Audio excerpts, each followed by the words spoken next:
ওষুধটা খেয়ে জানাস। কথা বলছি, রেজাল্ট হয়েছে তো? রেজাল্ট হয়েছে তো? হ্যাঁ, আমি মিথ্যা কথা বলছি? 100 বার একদম। আমি প্রথম সত্যি করে তোকে ফার্স্ট ডোজটা খাওয়ার পরে তো বলছিলাম বন্ধ হয়ে গেছে, তারপরে তো 2 বার নিয়ে গেলাম। তাই এখন তো ছাড়বো না, কিছুদিন খাই। তাহলে তুই এসে মানে কি বলে চর্বি মাংস আর বড় মাছ, আর ডিম, বেগুন আর টক একটু কম খাই, সেগুলো কম খাওয়া ভালো। এগুলো খেলে পরে কি হচ্ছে, ওটা প্রবলেম আমার। লেবুটা খাওয়া যায় না। হ্যাঁ, লেবুটা খাওয়া যায় না। কম খাই, হঠাৎ করে খাই, কিন্তু রোজ দিন খাই না। ঠিক আছে, মাছ মাংস খাওয়া তো কমাই দিছে। সপ্তাহে হবে বসো। মাছটা খাই, মাংস নাই বললেই চলে। তোমরা কোথা থেকে আসছো?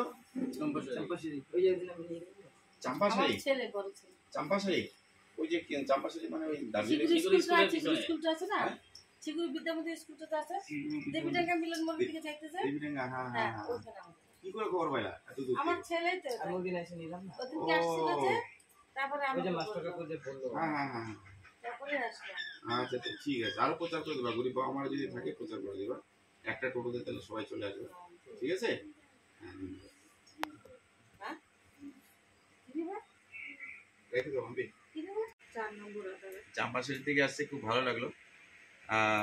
প্রচার, মায়েদের প্রচার ভালোই হচ্ছে। আর আমি চাই যেন আরও গরিব বাবা মারা আসুক, এটা প্রার্থনা করি।